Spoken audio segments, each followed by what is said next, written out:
dear brothers and sisters, it is once more Christmas, a period that the church celebrates the birth of Jesus Christ. Actually, it should be a commemoration of the birth of Jesus Christ.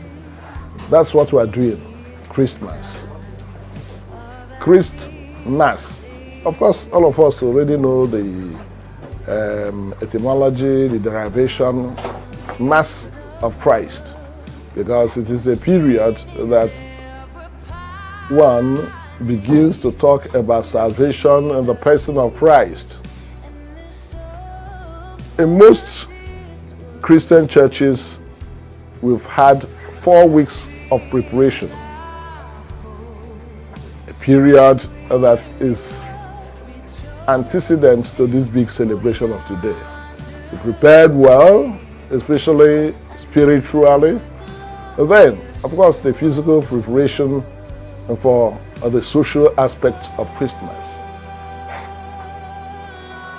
I wish everybody a very peaceful, joyful, and faith-filled Christmas, not just any kind of Christmas or mere celebration. My dear brothers and sisters, it is a question of repetition of history, in the sense that we have been celebrating Christmas all these years. But Christmas is the celebration of God's love for humanity. Because when the first man, Adam, misbehaved and fell out of the love of Christ, God in his infinite love thought of a best way of coming back. And that we can really pick from the whole episode of the Annunciation of the birth of Christ by Angel Gabriel. And that gives us the why of Christmas. Because God said, I am going to come in the form of human beings so that human beings can understand me more. That a virgin, through the power of the Holy Spirit, conceived. The prophets had already said that before. Prophet Isaiah 7:14. Lady shall have a child. Prophesied it.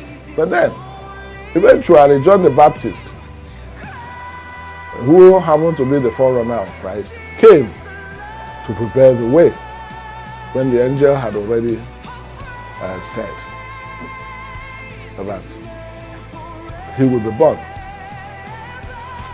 Just for the sake of some of us who may be having doubts as whether the feast they are celebrating has some historicity, historical background. Yeah, go back to the Bible, go back to the scriptures. You go to the Gospel of Matthew, you get the genealogy of Christ. Actually, all those genealogy that Jesus Christ came from a human root. You know, that dates back to Abraham, but was of the heroic and big dynasty of David. That's what we see in Matthew.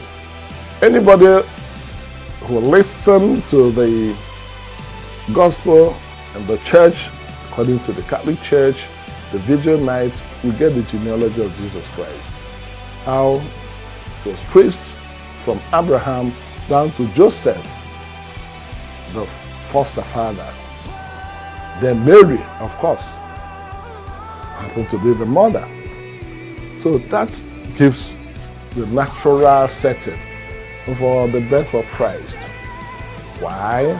Because having failed, God in his own wisdom, in his own love, decided to pick man up again. Came in the form of man, that we call Jesus Christ. That is the story of the incarnation, how it all started. Then, for some who are still very doubtful, it was set up in a very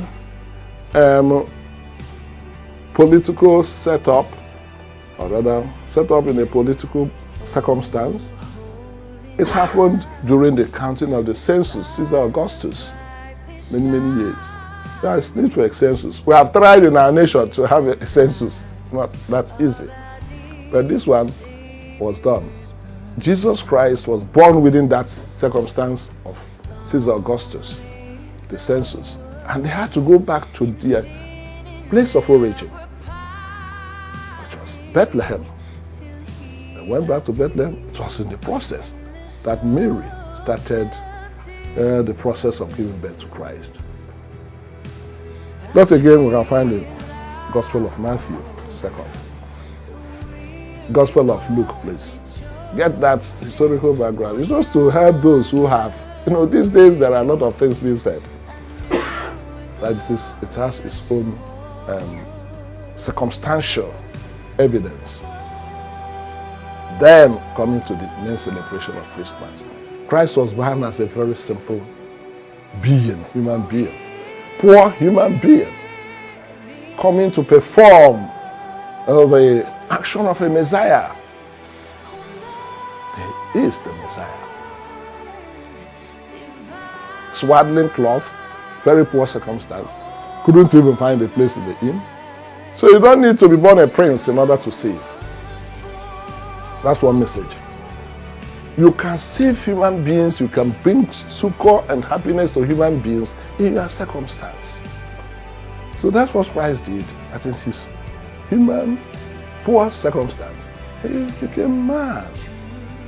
My dear brothers and sisters and all those who are killing all kinds of animals today and celebrating, if Jesus Christ was not humble enough to come down from his divinity down to our humanity, it will have been very difficult for us to be celebrating. But we should understand what we are celebrating.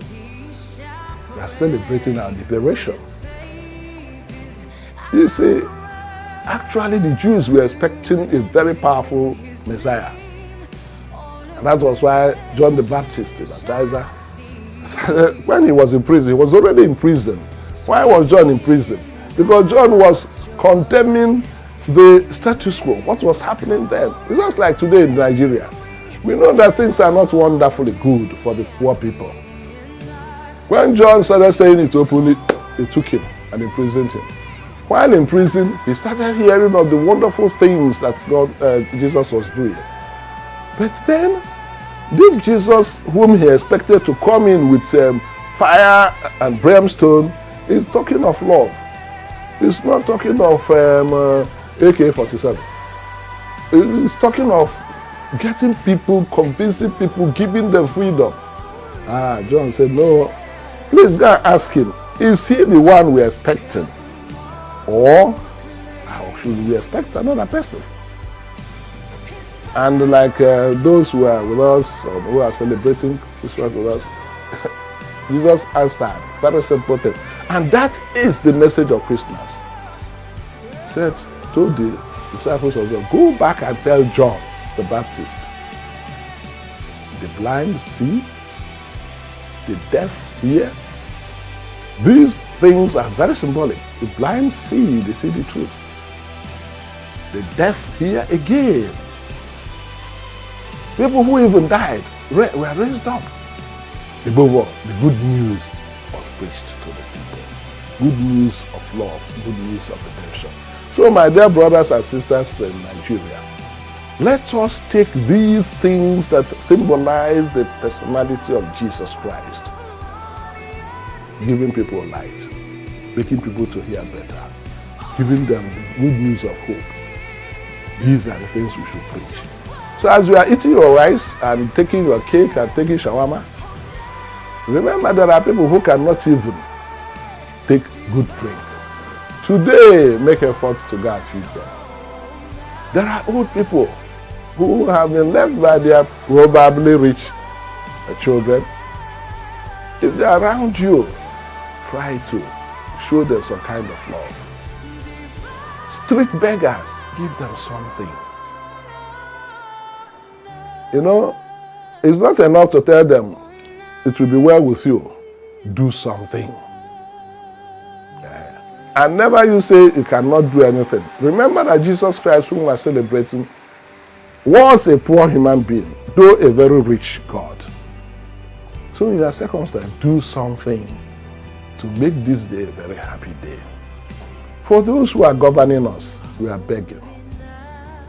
Every year we continue to talk about the bad situation, and we are pleading that, we are celebrating Christmas. I will be very slow in saying that this year's Christmas economically is better than that of last year. But please make effort to make sure that that of next year will be better.